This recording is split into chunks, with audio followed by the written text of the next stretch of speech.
Hello and welcome into the newest edition of UMass Sports Weekly, your number one source for all things UMass sports. I'm your host, Tommy Calautti. Now let's boogie board our way through another weekend of UMass sports.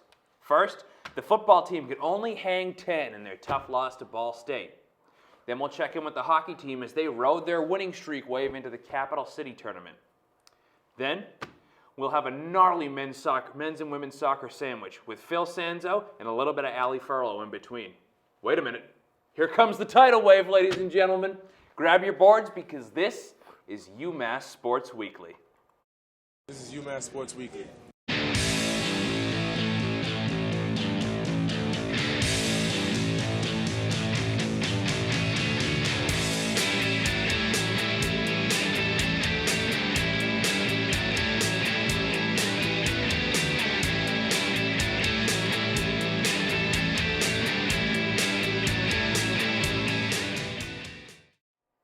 Welcome back. The UMass football team struggled again this week, falling to Ball State by a very difficult score. I'm here with Xander Manning. Xander nursing an injury of his own. The UMass football team should be nursing a pride injury of their own. Don't you think, Xander? Oh, they definitely should. They should have won this game against Ball State. Coming into the game, the line was even on ESPN. But, I mean, they put up 10 points against a Ball State team that they utterly dominated last year. They dominated them in the passing game last year, dominated them in the running game last year. But apparently that was last year. Last year, and they lost this game by a score of 10 points, 20-10. And frankly, it was just embarrassing this weekend. I mean, Xander, with this loss, they're out of bowl contention, and they're going to finish under 500 for another season. So, I mean, talk a little bit about, I want you to go in depth for these people. What did we do wrong against Ball State? I mean, they didn't get started. They just simply did not get started. Frohnapple wasn't throwing the ball the way he usually does. He's not throwing the ball down the field. He hit Tajay Sharp for some good targets. I'll give him that. But he wasn't varying the attack. He was just trying to force plays. The defense was playing good. They limited Ball State to 20 points, but they didn't translate that great defense into great offense. They didn't take the opportunities that they were given. That was the problem this weekend. Now, Xander, we win the game at home against FIU. You think there's going to be some momentum. And ever since that Kent State game, the offense has just hit a complete wall. Recently, there hasn't been a solution. So what do we need to do to fix the rest of this season? Frankly, I'm going to be the one to say it here. I honestly think you need to sit Blake Frohnapple for a game. He needs to sit about and think about what he's been doing in the season, and maybe start Ross Comas for a game. He's shown that he can throw the ball pretty well. He has a very good attack on the run, too. He can run the ball himself. I mean, I think you need to give Frohnapple a week off here against Akron. Maybe give him a week to think, and maybe just play some guys that you don't normally play, mix it up, do some plays that you don't normally do. Like last year, I know they were avid followers of the Wildcat form. They haven't used that much this year. Maybe mix it up and use that again this weekend against Akron. Who knows? Yeah, I mean, Xander, Blake's health has been in question for the last couple of weeks. Maybe he just needs some time off. But, coming into this weekend, we get the game against Akron at Gillette. Do you think there's a chance the Minutemen learn from their mistakes and come out on top? I think this is all determined by the first half. I've been saying it for the whole season that they need to focus on that first half. If they come out firing in the first half and carry it at least somewhat into the third quarter, use the momentum from the first half and take advantage of that, maybe they can win this game. Right now, the Minutemen are a 2-point favorite coming into this game against Akron, unlike last year when they were Akron was the 7.5-point favorite. I think the Minutemen have a possible win in this game. I think it's possible if they learn from their mistakes. Like it says here, they need to learn from their mistakes, but the real question is, can they come out firing and can they do what they need to do to win this game? Well, thank you very much, Xander. I mean, this team has been disappointing. We had bowl aspirations at the beginning of the year, possibly going, nice 7-3 record, 7-4, but obviously, that just hasn't been the case, so we're rooting for them against Akron. Thank you, Xander. Don't touch that dial, because when we come back, we're going to talk some Minuteman hockey. Stay tuned. Welcome back. The UMass hockey team has been undefeated up to this weekend, where they traveled to Capital City for the new Capital City tournament. Alana Alondri's here to talk about that. So, Alana, I want you to give us a breakdown of the Capital City tournament. What was this team able to do? How did it go? What did we see? Well, it wasn't horrible. They won a game and lost a game, so Good and bad. The first game, though, was very different from the second. They played Maine in the first game, and although Maine went up first in the first period, again, we've seen a lot of offensive efforts from a number of different players, which I think is really good and something that they can definitely keep building on. Krevchenko scored 2 goals in this game, leads the nation in points per game and goals per game, so that's pretty impressive. Shane Walsh and Keith Burchett also had multi-point games. So like I've said, we've seen a lot of contributors throughout the lineup, and that's a good thing. They're able to score, so it's all good in that sense. But Yale was a different story. Yale was a different story. Yeah, they took on number 13 Yale, which I wasn't too hopeful for, but yeah. Yale just completely dominated. They had puck possession throughout the whole game. UMass took way too many penalties. Dill allowed 2 goals on just 3 shots, so he wasn't too great in net for the Minutemen. So Yale was a bit disappointing. They went down 6-1. So, I mean, they took a game, but It's nice to take a Hockey East game, but when you have a chance to make a statement against a team like Yale, Yeah. it's tough to go down like that. Now, Alana, you talked about differences in scoring, different people being able to contribute. The flip side of that is defense, right. which definitely struggled against Yale. So there's a game tonight, just started against BC. What does the defense need to do to improve and make them a contender deeper into the season? Well, first of all, I think Calautti needs to definitely make some changes, and he already did. He started Renyard in goal tonight versus BC, so I think that's the biggest thing going forward. But also, the defense they need to be smarter. They need to get in the way of pucks. They got to block shots. They got to be more aggressive in their own end. They're not doing a good enough job getting to the loose pucks, clearing pucks, and blocking those shots, which I think is really important. Because you got to be good on the back end if you want to continue scoring the way that they have been. So going forward, I think Renyard is most likely going to start, the next couple games. Dill hasn't been playing well, and I think that the guys in front of him have got to do a better job. They allowed 10 goals in those 2 games during Capital City Classic. They can't be allowing that many goals, so we'll see what they can do going forward. Yeah, Henry Doe has definitely struggled. I believe he's been pulled in the past 3 games. Yeah. So definitely something to look forward to, the goaltending situation. But Alana, they're heading into a 7-game Hockey East stretch, and this is statement time. Last year, I believe they lost all 7 and dug themselves a pretty deep hole. What can we expect from the Minutemen? Well, they have the second best power play in the country right now. That's pretty impressive. That's They very got to impressive. keep scoring, and they got to keep scoring on the power play, keep drawing penalties. That's going to be a huge factor for them. But like I said, Calautti has to make changes on defense if this team wants to be a Hockey East contender and they want to beat some of these really good teams like BC or like a Providence. They got to be better on defense, and they got to have some more stability in net if they want to, be able to make any sort of imprint on the season. So, like I said, scoring doesn't seem to be an issue. I think, they have some really good offensive contributors. So we'll see how it plays out. But BC, I don't know how it's going to go tonight, but we'll find out. Last time we checked, the BC game is just underway. UMass is on a PK right now, but the score is 0-0, so we'll keep you updated as that goes. Thank you very much, Alana. Thank you. We'll be right back to talk about a surprisingly positive men's soccer team. Stay tuned. There you are. Welcome back. Now, the Minutemen soccer team, after having an impressive run in the A-10, has hit a bit of a quiet surf. Not many waves going on right now. The doctor, Tim Dennehy, is out, but nurse Phil Sanzo is here filling in for Tim. Phil, how you doing? I'm doing good, Tommy. How are you? Pretty good. I mean, you're filling in for Tim. Big shoes to fill. Absolutely. Especially with the whole doctor thing, malpractice. You don't have a license. Every doctor needs his nurse. Apparently. So, Phil, talking about this men's soccer team, when we left them off last week, they had a legitimate chance to make the A-10 tournament. Now, they had one game this weekend. Would have been nice to win this game. They didn't.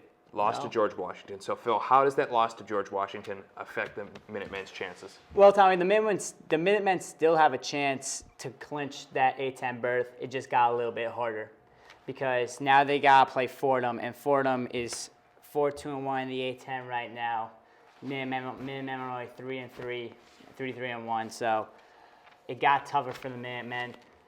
They would have liked to do it against George Washington. They wish they could have done it earlier.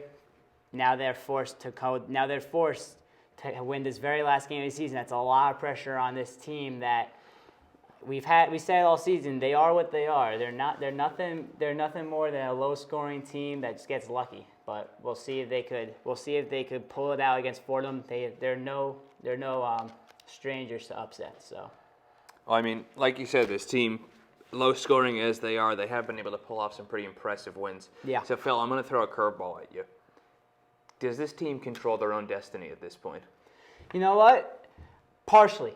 I'm going to say partially they do control their own destiny. They need to play well. They're going to need to score goals, something they've had a hard time doing all year. They're going to need to put more than one or two goals on the board because Fordham's going to put goals in. Fordham is going to press people. They're going to get down. They're going to bring the ball into. They're going to force fouls. They're going to force corners.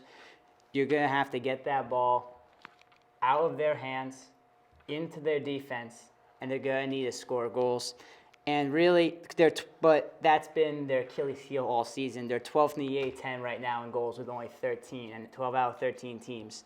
So really a large part of it, Tommy, is going to be luck. This team is going to have to rely a lot on just beating them in spots that they don't expect them to beat them. A lot of luck's going to come in this game, like URI.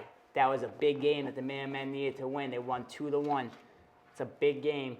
Maybe a little bit of luck in that game because really, like I said, we know what this team is. The writing's on the wall. There's no more to this team than what we've seen.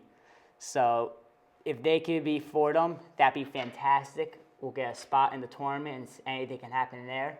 But they're going to have to put some work in. They're going to need a little bit extra help from the soccer gods. Now, Phil, we've been talking about surfing. I mean, this team's ebbed and flowed all year.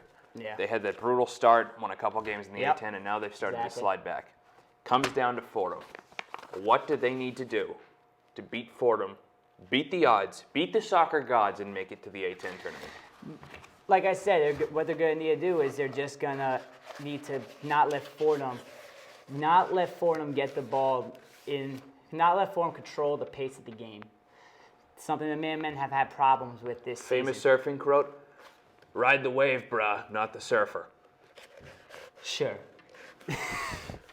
Yeah, the Minutemen are definitely just going to need to take control of the ball, have an equal time of possession. You don't want to be playing on your heels the whole game. No You sport can't do surf wanna on do your that. heels. You can't surf on your heels. You got to surf on your toes.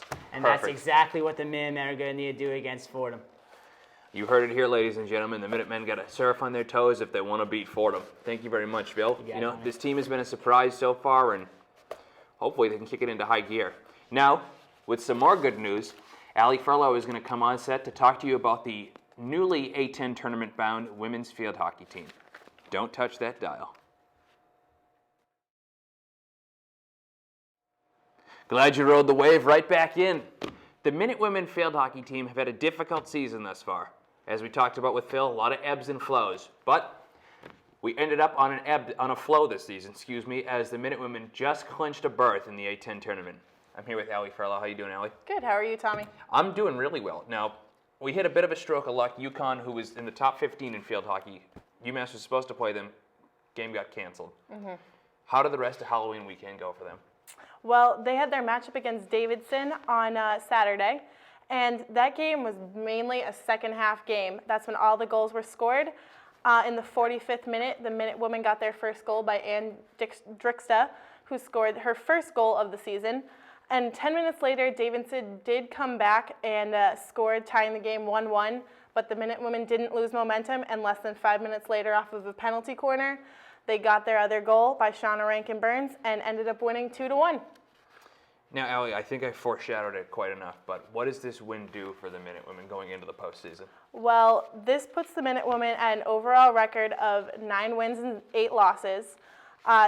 Davidson was their last regular season game, so they finished the season with 39 cumulative goals, and Sarah Hawkshaw was the leader with 7 goals. The Minutewomen also finished with 29 cumulative assists, and Delario leads the team with 9 assists, and then 79 saves for Sam Carlino, which is actually her lowest of the 4 years that she's played for the Minutewomen. Now, Ali, since the regular season is over, we look forward, like I said, postseason. What's next for this team? So the Minutewomen have clinched their spot in the A10 Conference Championship. That's what going to be spot at is St. that? Joseph. They are in spot 2. They are ranked 2 and will be versing number 3 St. Joseph on November 6th at 11 a.m. And the winner of that game will go on to verse either number 1 Richmond or number 4 Davidson. During the season, the UMass Minutewomen did beat the St. Josephs 3-1, so we could probably come out with a win on this one. Yeah, Allie, I haven't filled out my field hockey bracket yet. I don't know about anybody else in the studio, but give us your prediction. Well, what is your bracket looking like at the end of this A10 tournament? Well, for the UMass St. Joseph game, I have a feeling that the UMass Minutewomen are going to come out on top. And versus Richmond and Davidson, I feel like Richmond will come out on top. So it will be a number 1 ranked versus number 2 ranked. UMass Richmond was last year, and they broke our hearts then. Don't break my heart now. Don't go breaking my heart right now. I feel like Richmond's going to be the winner. Well, there you have it, everybody. I mean, hopefully this field hockey team can really make some noise and avenge their loss from last year. Allie, thank you very much. We'll be right back with Phil Sanzo, our dual reporter, not nurse anymore, talking some women's soccer. Stay tuned. Welcome back. Unfortunately, we're going to end you with a graveyard session for this Minute women's soccer team. Phil Sanzo's here with us. Phil, you took the nursing gown off. Now you're back talking about some women's soccer. I am. What happened this weekend, Phil? I mean, Minutewomen lost to St. Joe's and Davidson this weekend. I foreshadowed it. What does that mean? What do those 2 losses mean? Well, know what it means, Tommy? What? That the women's soccer team is officially done for 2015. They did not. I'm not the doctor here, so I cannot say, I took the nursing gown off. You did. I'm sorry. But yes, the Minute women's soccer team is officially done for the season. They could not beat St. Joseph or Dayton. It's totally not cool, bruh. Nah, it was not cool. Not cool, bruh. Especially the games they played were not very good. St. Joseph's, they both just got outplayed by both teams. And you kind of you had to feel this coming. Especially, I told you, I spoke a lot about it last show, the loss to Duquesne, how they really needed to take advantage of that win. Now it's coming back to bite them because they had to play these 2 tough games against St. Joseph's and Dayton. They just couldn't pull it out. I mean, it's upsetting, yeah. Was it predictable? It was definitely slightly predictable, Tommy. So, Phil, I mean, we always like to do this end of the year. Give us some takeaways. I mean, what's the future looking like for this soccer team? Well, what can we see down the road? What waves are coming in? All right. Well, there's good things and there's bad things taken away from this season. I mean, you gotta give the Minutewomen credit for what they had. They got injuries to Jackie Bruno, their starting forward, Daniel Krasinski, the starting goalkeeper, Jenny Skro, another big offensive force these last couple of seasons. All went down early in the season and just put this Minutewomen in a hole from the very beginning. But those injuries allow people to step up. Most notably Cassie Babin. Might be the girl of the future here and the goalkeeper for the UMass Minutewomen. I see a wave with Cassidy Babin's name on it. She was 4th in A10 goalkeeping with a .793 save percentage, so you definitely had that going for the Minutewomen. It's going to be interesting to see going in the future if they're going to stick with her or Daniel Krasinski, who's been a long-time goalkeeper when she comes back from injury next season, so that would be interesting. But their inability to win on the road, they were 0-6-2 this season on the road. If you couldn't stand up on the boogie board. You're gonna come into a game and you have to find out ways to win outside of Rudd Field. Really, you can't do that. How you expect? Rudd Field is a beautiful place. Rudd Field is a beautiful, beautiful place, but they home is where you make it. Home is what you make it, and unfortunately for the Minutewomen, they could not make home anywhere else but UMass Amherst. So that does make sense, Phil. So, Phil, you gave a little bit of a preview. You talked about Cassidy Babin. Give us some, bold baseline predictions for next season. What can we expect? Really, it's going to be a rough year, I think, because you're losing 4 crucial players for this team. You got Brianna Robinson, who came up big this season. You're losing Jackie Bruno, Rebecca Sversdottir, and Madison Smith, and Georgia Gibbons, who has a small role on the team. You're losing these 5 seniors to graduation. That's going to take a hit on this team. We're going to see maybe some freshmen, underclassmen step up like they did this year, like a Cassie Babin.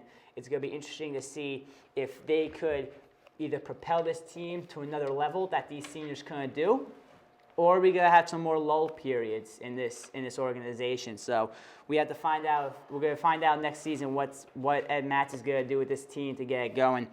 Like I said though, with Cassidy Babin, that's gonna be, I think, one of the more interesting parts of this year, of next year coming. Is Cassidy Babin gonna be the starting goalie? She did a fantastic job this season in goal for the whole year, taking Danielle Krasinski's spot after she got injured. You know, Danielle Krasinski is only a junior. She's going to come back next year as a senior.